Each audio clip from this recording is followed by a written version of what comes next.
আম্মু হ্যাঁ কি রান্না করতেছেন আপনি? রান্না করছি এই যে জাইনের জন্য আমি রান্না করছি, এই যে ভাত রান্না করছি। জায়ানের জন্য তো সচরাচর সে যদি রান্না করে, তো আজকে আবার আপনি রান্না করতেছেন? ও সময় পাচ্ছে না তো, একটু পড়ায় ব্যস্ত আছে, সেজন্যই ভাবলাম যে আমি রান্না করি। তো কি রান্না করতেছেন আজকে জায়ান বাবার জন্য? ওর জন্যই রান্না করছি, এই যে মিষ্টি কুমড়া দিছি, আলু দিছি, এই যে একটা গাজর দিছি, আর একটা দেখি ওটা দেখি। সব মানে বিভিন্ন সবজি দিয়ে আমি যে রান্না করছি ওর জন্য।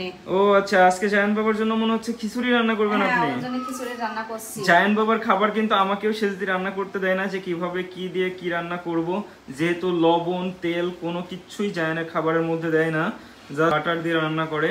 তাও বলবে যে আম্মু কিভাবে রান্না করেছো, স্বাদ হয় না, আমার ছেলে খাচ্ছে না। হ্যাঁ, আমি একদিন রান্না করছিলাম তো আমার এটা অনেক দোষ ধরছে, মানে ওইটা খাইছে, তো আমি রান্না করছি ওইটার সাথে সাথে খাইয়ে নিছে, তো বলছে আমি নাকি লবণ দিছিলাম।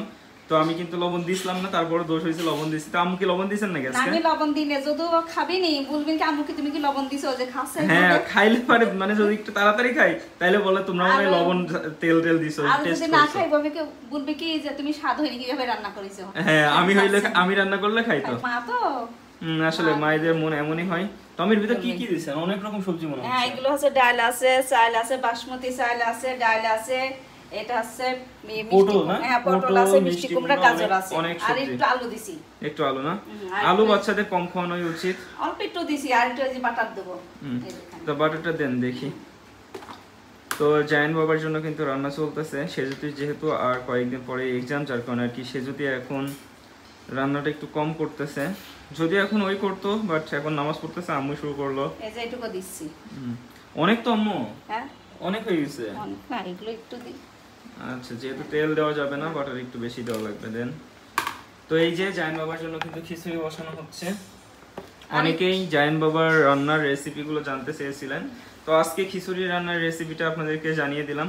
এটা কি আম্মু? এইটুকু রসুন দেবো, জাস্ট এক কোয়া রসুন না? এক কোয়া রসুন, একটু পেঁয়াজ দেবো। অল্প একটু রসুন দিবেন, অল্প একটু পেঁয়াজ। কোনো মরিচ টরিচ তো এখন খেতে পারবে না। আমি শুধু এটাই ভাবি, লবণ তেল এই মরিচ এগুলো ছাড়া কিভাবে খাই? হ্যাঁ, বুঝলাম না।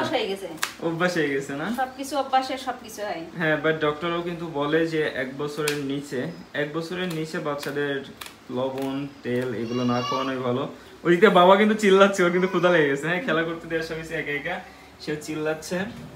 তো ইনশাআল্লাহ আজকে থেকে আমাদের লাইফস্টাইল পেজে হ্যাঁ, এই যে অল্প একটু পেঁয়াজ আর অল্প একটু রসুন দেওয়া হলো। তো যেটা বলতেছিলাম, আজকে থেকে আমাদের লাইফস্টাইল পেজে প্রতিদিন লাইফস্টাইল ব্লগ শেয়ার করা হবে। অনেকদিন তো ব্যস্ততার কারণে কোনো ব্লগ ভিডিও আপলোড দেওয়া হয় না, আমাদের ব্লগ পেজেতে একদমই ভিডিও আপলোড দেওয়া হয় না। তো লাইফস্টাইল পেজ থেকে শুরু করা হলো। লাইফস্টাইল পেজে আজকে থেকে চুলাই দিয়ে দিলেন না? তো এই তো চুলাই বসাই দেওয়া হয়েছে। কয়টা সিটি দিবেন? অনেকগুলো যাবে, কি কেমন সিদ্ধ হবে তো। আসলে ডাউল সেদ্ধ হতে সময় লাগবে।